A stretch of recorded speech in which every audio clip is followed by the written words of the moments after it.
যদি ভালো কোনো আইনজীবী থাকেন আমাকে একটু নক দিবেন ভাই। আমি আছি নক দিতেম নি। হ্যাঁ সিদ্দিক আমি কথা বলতেছি বামার ঢুকাইস না। আমার ভুল হয়েছে, ক্ষমা করে দেন।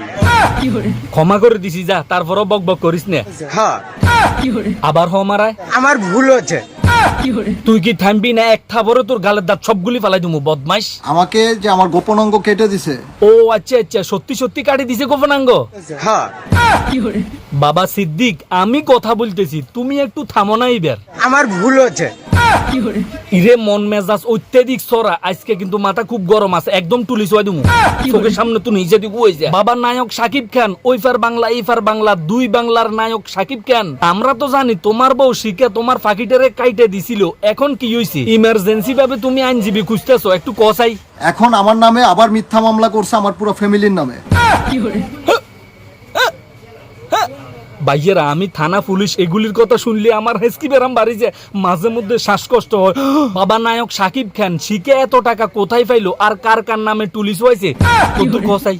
ওদের অবৈধ টাকা আছে, অবৈধ টাকার বিনিময়ে আমাকে আবার মামলা করছে আমার পুরো ফ্যামিলি, আমার ছোট ভাইয়ের নামে মামলা করছে। ও আচ্ছা তাহলে তোমার ফ্যামিলি তোমার ছোট ভাই সবাই রে মোটামুটি মামলা করে দিছে। হ্যাঁ এই হালার ফালা তোর জিগাইছি নি আমি। আমার ভুল হয়েছে, ক্ষমা করে দেন। যা ক্ষমা করে দিছি, আর ডিস্টার্ব করিচ্ছে। হ্যাঁ আবার মারা একদম লাথি মেরে কিডনির পজিশন চেঞ্জ করে গেলাম শতানের বাচ্চা। ওফার বাংলা এই ফার বাংলা, দুই ফার বাংলার নায়ক শাকিব খান, মামলাটা কে করছিল? এই শিখা খানের বড় বোন। ও আচ্ছা শিখা খানের বড় বোন কেন? হ্যাঁ শতানের বাচ্চা আবার মারা। বাবা নায়ক শাকিব খান, ঘটনাটা বুঝলাম না, শিখে মামলা না করে শিখের বড় বোনে মামলা করছে। শিখে কোথায়? শিখা আছে জেলখানায়। ও আচ্ছা ভুলে গেছি তো, শিখে তো তোমার ফাঁকি কাটার মামলায় জেলখানায় আছে।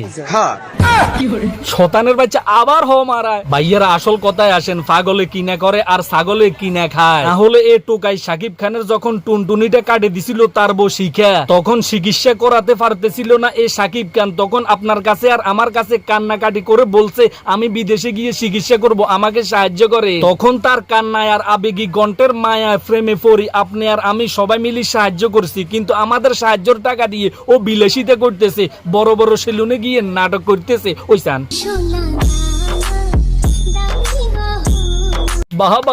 বাবা শাকিব খান, তোমাদেরকে যদি না দেখি তাহলে বুঝতে পারবো না দুনিয়াতে কত রকম সিটিং আছে, সিটারি আছে, বাটফারি আছে, বদমাশি আছে। যারা জুনিয়র সাকিবের ফাঁকি কাটা দেখে কান্না করছিলেন তাদেরকে বলতেছি, এই জুনিয়র সাকিব তার বাচ্চা অর্থাৎ শিকার আগের স্বামীর বাচ্চা নিয়ে তার কাছে বিয়ে বসছিল, ওই বাচ্চাটাও জুনিয়র সাকিবের যৌন হরানি থেকে বাঁচতে পারে নাই। এই জন্য জুনিয়র সাকিবের বউ শিখে তার ফাঁকি বরাবর একটা হুঁস মারি দিছে। ভাইয়ের একটা কথাই আছে না, যেমন কর্ম তেমন ফল, ভাগ্যের লেখন যায় না কখনো খণ্ডন। আগের দিনে মুরব্বীরা বলতো না, উদারদার হুঁজ না হওয়া পর্যন্ত কেয়ামত হবে না। তাই এই জুনিয়র সাকিব উদারদার হুঁজ হওয়া থেকে কোনোভাবে বাঁচতে পারে নাই। একটা ফাঁকি চোরার এর চাইতে ছোট শাস্তি কোনো দরকার নাই, ইটে তার বড় শাস্তি। যেই দেশে 95% মুসলিম থাকা সত্ত্বেও সেই দেশে চলে এইরকম খারাপি গ্যাস, এইগুলি আমরা কখনো আশা করি নাই। আল্লাহ পাক আমাদের এই সমস্ত ইসলাম বিরোধী কাজগুলি থেকে বিরত রাখুক। সবাই মা বাবার প্রতি খেয়াল রাখুন, মুরব্বীদেরকে সম্মান করে নামাজ পড়ুন, কোন দর্শন থেকে বিরত থাকুন, গুজব মাঝে বসে কে না বলুন। তো ভাইয়ের ভিডিও শেষে আমার ভিডিওর মধ্যে কোথায় কোন জায়গায় কোন অংশে আপনার যদি ভালো লাগে অন্তত সচেতন হওয়ার লাগে ভিডিওটা একবার শেয়ার করে দিন।